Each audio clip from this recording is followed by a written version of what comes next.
Hello everyone, my name is Kazi Fardin Reaz. It's Sumaiya Upoma. Hi there, Sumaiya Sohel here. Hi, it's Shaira, Tabassum, Orpi. Hello everyone, it's Arghya.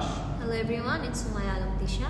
We all welcome you to our very own podcast, Crowned by Faith, Chained by Gender, where we unpack the complex intersections of religion and gender, exploring how sacred teachings have historically shaped the lives of women in often painful ways.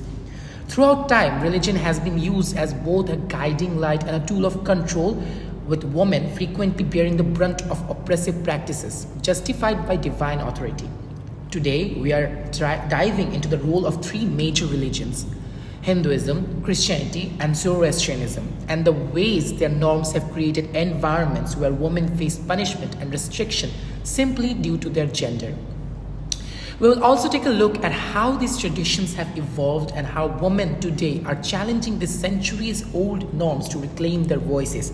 But first, let's start with Hinduism, a religion with rich, complex history that has often intertwined gender roles with deeply embedded religious practices.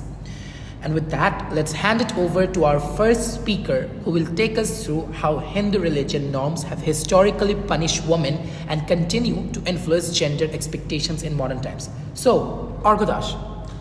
Alright folks, let's dive into one of the most ethically complex moments from the Ramayana, Sita's Agni Pariksha, or the trial by fire. Now this moment has been subject to tons of moral scrutiny, and we can look at it through several ethical lenses. Let's start with the ontological perspective. Basically, from this viewpoint, Rama's action can be seen as his duty as a king. What do you think, Tisha? I mean, if you're talking about the Kant's theory, the guy's doing his duty as a ruler. He's got to uphold his kingdom's honor, right? It's like when your boss asks you to work overtime, even though you'd rather binge watch your favorite show. Duty calls, you've got to step up, even if it's uncomfortable. Exactly. So Rama's decision to ask Sita to go through the Agni Pariksha could be seen as fulfilling his duty to maintain the kingdom's image, preserving public trust, as mentioned in Arghya Kanda 29.3. For the good of the kingdom and the welfare of my subjects, I must make a decision in keeping with dharma, even if it causes pain to my heart. But then, of course, Marx's theory comes in with a big critique. Let's just say Marx has a different take on this whole situation. Oh, definitely. Marxist ethics would slam this move. It's not about Sita's purity or honor, it's about enforcing the patriarchal power structures that were in place back then. Rama's actions were really just a way to keep women in check and uphold male dominance in the society. It's like society putting a stamp of approval on keeping women subjugated by these old, outdated ideals. Yeah, it's not just about Rama doing his duty, it's about a system that forces women to prove their worth through ridiculous trials. The thing is, the whole situation reflects a bigger power dynamic. Sita isn't a person to these power structures. She's a symbol of purity. It's like that weird office culture where they make you prove your worth through random tasks that make zero sense. Why are you the one being questioned? Exactly. And then there's the Socratic method. Basically, the ancient version of that friend who asks, but why, over and over again. Socrates would totally have a field day with this whole scenario. He would ask, was the Agni Pariksha really necessary to preserve justice, or this was just about upholding societal norms and prioritize external honor over real integrity? Can't we just have a heart-to-heart instead of throwing someone into a fire? Agent. Coffee just shaking his head asking, is this really the best we can do? In all seriousness, though, the Socratic method would get us thinking that this whole trial by fire wasn't necessary. It's just a cultural construct meant to reinforce unfair gender norms and power structures. And let's face it, it's a pretty messed up way to test someone's worth. Then if you bring the heretics, which would probably rage quite the situation, heretics is all about empathy and relationships. From the Ramayana, Arghya Kanda 1:18-16. Rama, after hearing the voice of his subjects, could not bear the thought of Sita being blamed, and hence he decided to ask her to prove her purity. So Rama's decision completely disregards Sita's emotional and psychological well-being. It's like when someone says, prove your worth by doing something that will make you miserable and humiliated, and we'll watch. Where's the care? Where's the empathy? I mean, seriously, if Rama had actually cared about Sita's well-being, wouldn't he have found another way to show his trust in her? Like, I don't know, maybe having a conversation instead of a fiery ordeal. Queer ethics would argue this trial wasn't just unjust, it was flat out inhumane. Like asking someone to jump through hoops just to prove something that shouldn't even be in the question. And that's the thing. Looking at the Agni Pariksha through these ethical lenses makes it clear that it's an ethically problematic act. From the deontological perspective, Rama's actions seem justified, but Maxim points out the patriarchy at play. The Socratic method challenges whether this was really the justice, and the care ethics highlights how it falls in terms of empathy. It's all kind of messed up. Yeah, pretty much. This trial wasn't about justice, it was about preserving outdated power structures and making women suffer for society's misguided ideals. So we should definitely rethink trials by fire, both literally and metaphorically. Let's leave the trials behind and just let people live without needing to prove their worth. Sounds good, right? But wait, we're not done yet. Let's flip the script and a bit move on to the Ramayana, to another topic, the Mahabharata. Now you might think Sita's trial was messed up, but let me tell you, Draupadi's Vastraharan takes the things to a whole new level. Oh, we're going there. So, in the Mahabharata, Draupadi is staked in a high-stakes dice game, literally. Yudhishthira, our so-called wise Pandava, bets his kingdom, his brothers, and then, in a shocking move, his wife. Yeah, he bet Draupadi as the part of the game. What's the worst that could happen, right? Oh, exactly. Then it gets worse. Draupadi is dragged into the court and humiliated in a bunch of so-called wise men. Vishwa, Drona, Kripacharya.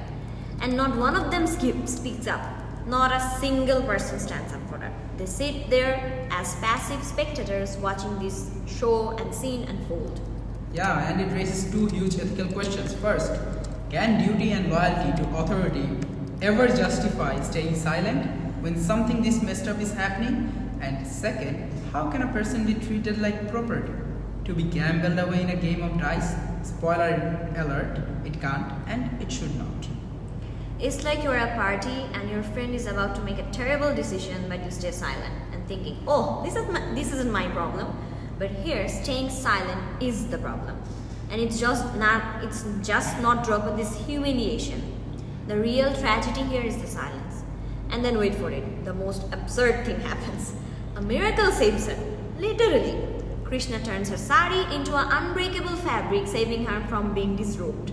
But why does justice for women always seem to come from divine intervention, not from the people who should be standing up for her? It's like watching a disaster unfold and instead of jumping in to help, everyone's just sitting there praying for a miracle.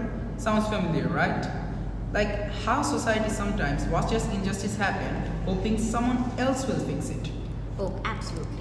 And it's a problem that's still with us today. Silence in the face of injustice, especially when it's gendered, it's still an issue we see in modern workplaces, politics, even in some religious communities. I mean, yeah, it's like the Mahabharata is warning us if we don't act and if we don't question authority when it's wrong, we might end up with more Draupadi moments.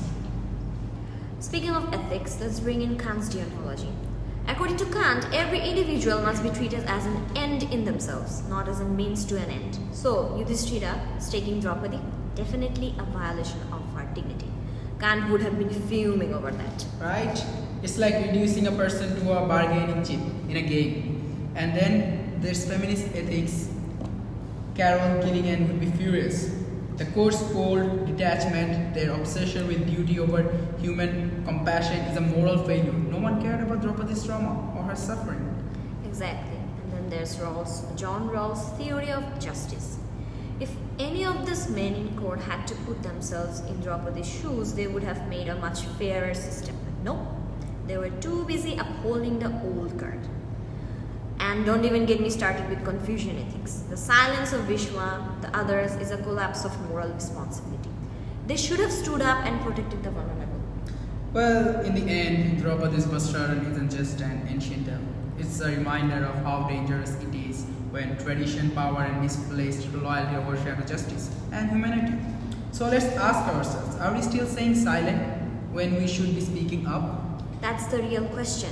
Are we letting tradition, power, and loyalty cloud our judgment? Or are we standing up for what's right when it matters most?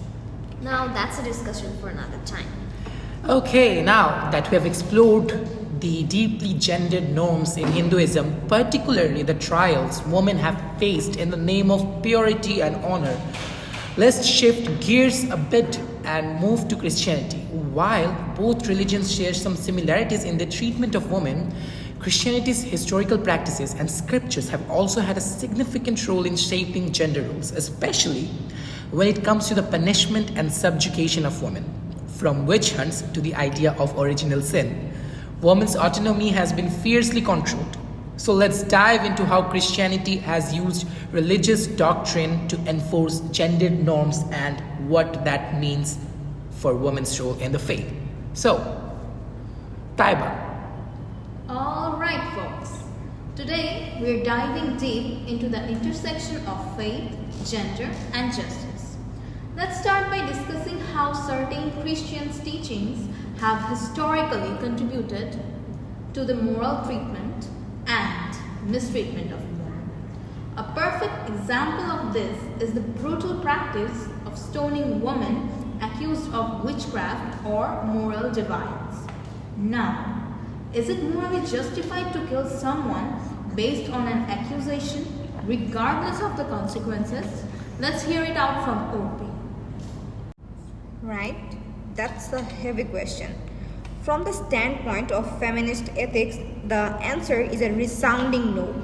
As K. Mackey writes in Feminism and Feminist Ethics, traditional moral theories often exclude the lived experiences of women and emphasize abstract principles over relationships, care, and context.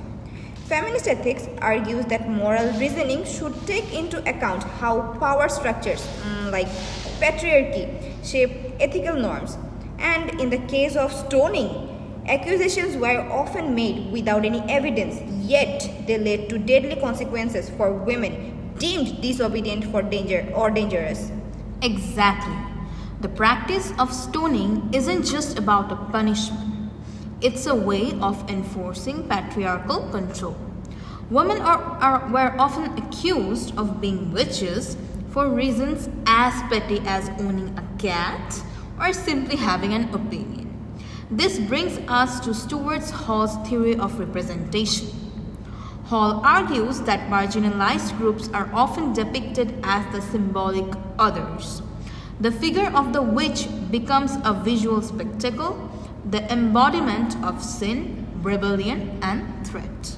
Yeah, and by labeling women as witches, society justifies violence against them and reasserts patriarchal control.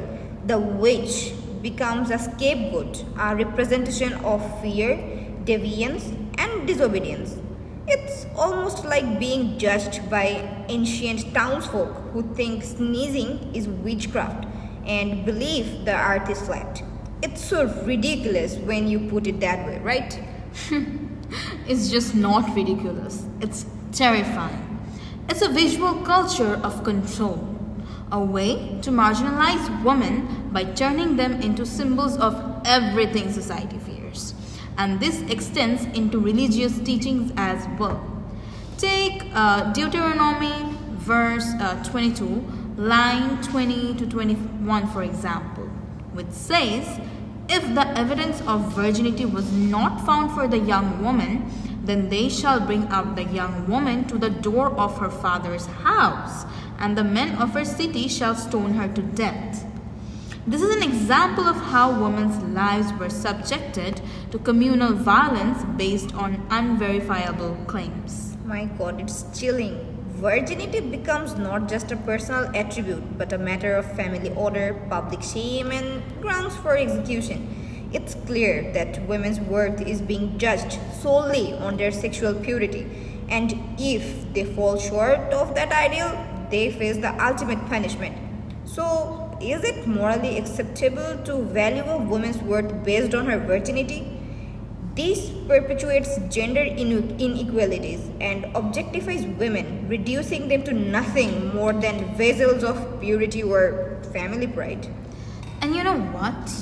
From a deontological perspective, as argued by Immanuel Kant, people must be treated as ends in themselves, not as means to an end.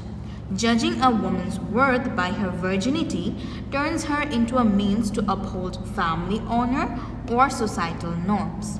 It violates her dignity and reduces her to a function of male defined morality. It's like grading someone's entire life based on whether or not their report card is still in the envelope. Whoa, that's a brilliant analogy, and it really illustrates the heart of the issue. Valuing women solely based on their virginity denies them autonomy and agency. It's a clear violation of their moral dignity, which is at the core of Kant's ethical framework. Now that I think about it, I can also relate John Rawls' theory of justice into the picture. Rawls famously proposed the veil of ignorance, an idea that just policies are those we'd agree to without knowing our place in society. Imagine designing a world without knowing your gender. Would we accept a system where only women are judged and punished for sexual behavior while men are not? Would we design a world where virginity determines a woman's worth but not a man's? Almost certainly not. Rawls would argue that such a system fails the principle of equality and it's deeply morally unfair. So, whether we're discussing the stoning of witches or the cultural obsession with virginity, the underlying issue is the same.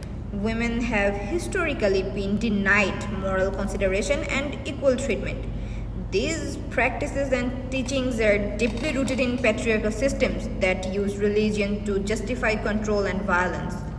And these ancient scriptures and traditions, while reflective of historical context, can perpetuate harm when taken as timeless moral directives. So, how can contemporary Christian communities reinterpret or challenge these texts in light of modern ethical principles that emphasize empathy, equality, and justice for all? Maybe it starts by not burning anyone? I don't know. Honestly, that feels like a solid first step. Absolutely. Moving away from harmful practices and reinterpreting these teachings with empathy and equality is the key. Women shouldn't have to prove their worth by submitting to violent trials, and their value shouldn't be reduced to purity or familial honor. We need to challenge these traditions and create systems that emphasize justice, care, and fairness for all people. Now let's shift gears a little bit. We have talked about how women have historically been blamed and punished for societal sins. In many religious stories, disasters are seen as messages or punishments from God. In the Bible, there's a story of the Great Flood in Genesis verse 6, line 5 to 7. It says, "The Lord saw how great the wickedness of the human race had become. So the Lord said, I will wipe from the face of the earth the human race I have created." Some people believe this wickedness included sexual sin. In earlier verses, it says the sons of God married the daughters of men. Many think this was a warning about crossing divine boundaries, especially in sexual behavior. There's also Deuteronomy, I guess verse 28, line 15 to 68, where many curses like hunger, disease, and death are listed as punishments for disobeying God's laws. These laws often include rules about sexuality, like staying faithful in marriage or avoiding, idolatrous sexual acts. The message some take from this is, if people sin sexually, God sends disasters. But here's where the problem starts. Over time, these teachings have been used to blame certain people, especially women.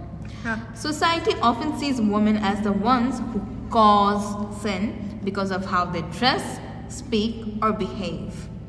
This creates a dangerous idea. When disaster strikes, women are somehow at fault.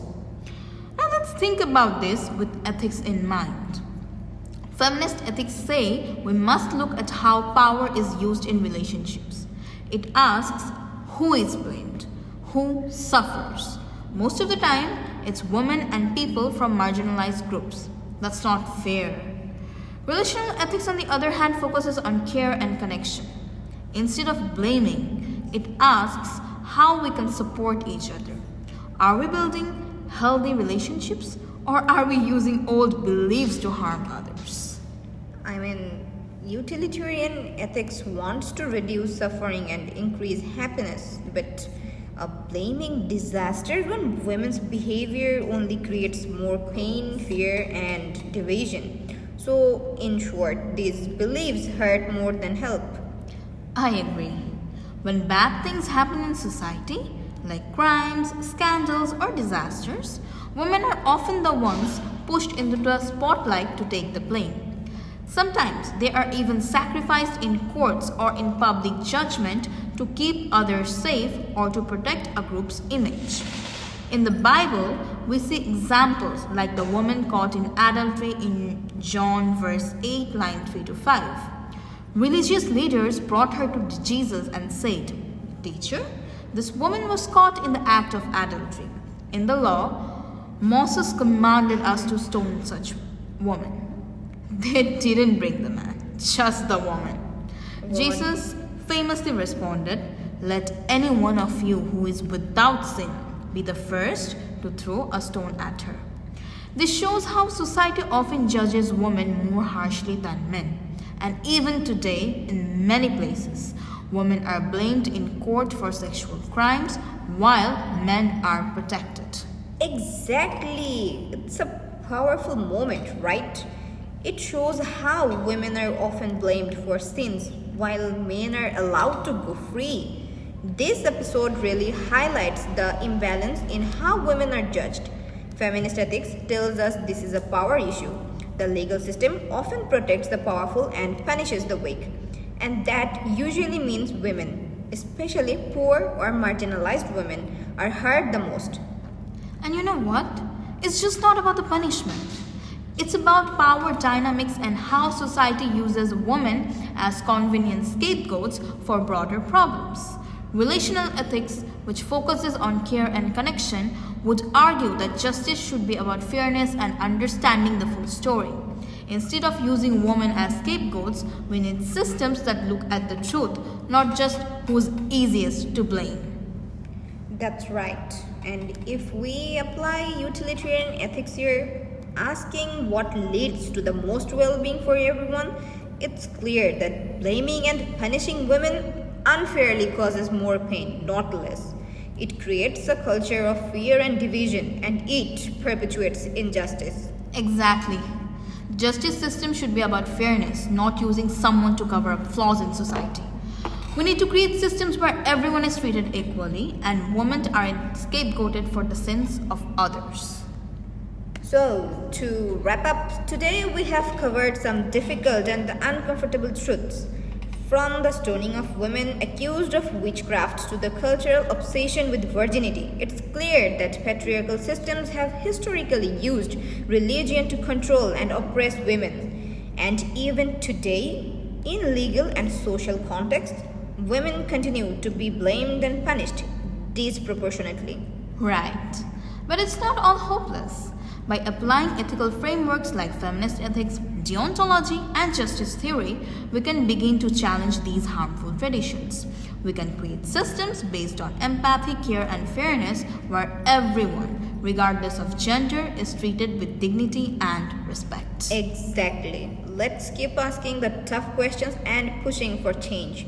Thanks for joining us today, and we hope this discussion encourages you to think more critically about these issues in your own life. Take care and remember, real justice isn't about following old traditions blindly, but about ensuring fairness and equality for everyone. Okay, so now let's take a step even further back in the time to Zoroastrianism, one of the oldest monotheistic religion, which has also had a complex relationship with gender. While Zoroastrianism might not be as widely discussed in the context of gendered religious norms, it has its own sets of expectations that have, in some ways, similarly restricted women's roles in their autonomy. Much like in Hinduism and Christianity, concepts of purity and social roles have deeply influenced how women have been treated. So, let's go and explore how Zoroastrian teachings have shaped gendered environments and what kind of religious control women have subjected in this ancient faith. So now, Upama will be joining me in talking about Zoroastrianism, another quite controversial religion. So, Upama. Now we're about to dive into a topic that's going to make you rethink about history, religion, and world biology. Because we're talking about women, childbirth, and the ritual of impurity in Zoroastrianism. And we're asking, is it fair to treat women as impure after childbirth if it causes them pain or stress and helps no one else? Yep, we're really going there. Right? Zoroastrianism, one of the oldest religion in the world, with fire temples, cosmic duality, and a surprisingly intense reaction to menstruation and childbirth. Yep. If you were a woman in ancient Zoroastrian society, after giving birth, you basically had to go on spiritual quarantine because your body was suddenly impure. And it's not just about hygiene, it's about ritual purity. The sacred text, especially the Vendidad, laid out the strict rules. According to Vendidad, if a woman gives birth, she shall stay apart from the fire, the water, and the holy man for a set number of days until she is purified. Sounds like the kind of quarantine no one signed up for. But wait a minute. Isolating a woman after childbirth actually helping her, or is it just making things worse? That's where the ethical theories come in, folks. So let's get into this. First up, active tourism. This one's all about the balance of happiness versus harm. If this rule is making women feel isolated, stressed, and disconnected from their communities, is it really helping anyone? Or is it just causing more harm than good? Exactly. And now, when a woman is already exhausted from childbirth, adding the weight of you're impure isn't exactly motivating. But hey, we could argue that it's spiritual, so maybe it has some cosmic value. But in the end, if it's causing harm without benefiting anyone, it's time to start questioning the cosmic order. Exactly. And here's the thing, we're also looking at a rule that applies equally to all women. Sounds fair, right? But is it fair if it burdens one group of people, women, just because of their biology? Justice theory asks us that. Let's dive into that. Alright, here's where we ask, is it just to punish women for their biological functions? Because let's face it, childbirth and menstruation are natural, not sinful, and yet these rituals are enforcing on all women just because their bodies go through things that frankly are not their fault. So, is it really fair if these rules burdens only women, placing this extra weight on them for something they have no control over?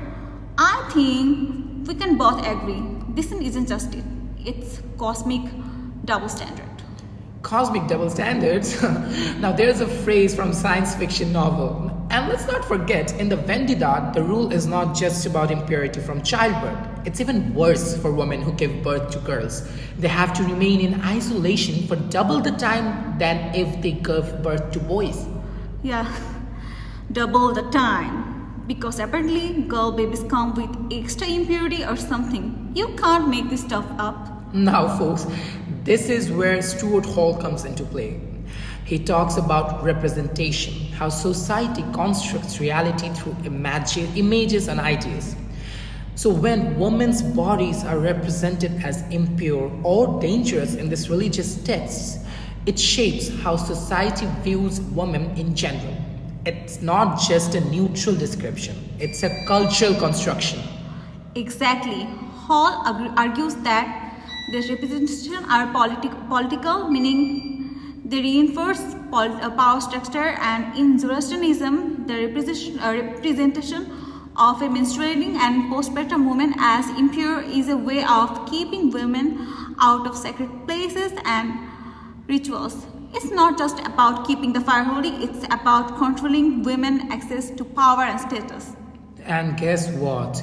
This representation did not just stay in religious texts, it seeped into society, influencing everything from family life to public perception. Women were seen as spiritually unreliable just because their bodies functioned naturally, and that creates this social exclusion that reinforced patriarchal power. So, this brings us to feminist ethics. This is where we ask, who made these rules? Who got to decide what was pure or impure? Well, spoiler alert, it wasn't postpartum women around a sacred fire saying, hey, I think being banned from everything I love is just what I need right now. You're right. Feminist ethics teaches us that moral reasoning should be informed by women's experiences. So when we look at these purity laws, we have to ask, who was defining clean and pure? If it was not women's voices, maybe these rules need a cosmic update. Absolutely. Feminist ethics calls us to challenge systems that have been set up by the dominant power structure. In this case, those structures were created without understanding the lived experience of women. And that's why these rules are so problematic today. Speaking of rules, let's zoom out for a second. What does this spiritual isolation actually do to women? It's not just about following a religious code. It's about how these rules reinforce social exclusion. Women who were menstruating or who had just given birth were isolated socially too. They could not participate in normal family activities and were treated like spiritual hazards. That's right. And this exclusion wasn't just about ritual, it impacted everybody's life. Think about the message it sent. Women were marked as impure, they were treated like they didn't belong in the heart of the society. Imagine how they must have felt being treated as an outsider in their own home just for having a period or giving birth. Exactly, and this is where the rule utilitarianism perspective comes in. If these rules are causing more exclusion than inclusion, which we can say more harm than good, should we keep them or is it time for a change? Time for a change, definitely, especially when we start looking at how this ancient purity codes turn it into social biases that lasted centuries. It's a gendered religious environment, a space where women are excluded just because their biology doesn't fit into the prescribed spiritual box. So, what are we really saying here? Should we just ditch tradition completely? Not at all, but the key is to evolve these traditions. Let's keep the spiritual teachings, but adapt them to fit a world where equality, justice, and inclusion are central.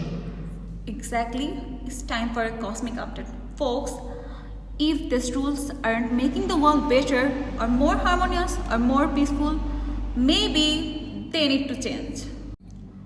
Wait a minute, exactly, and there's more.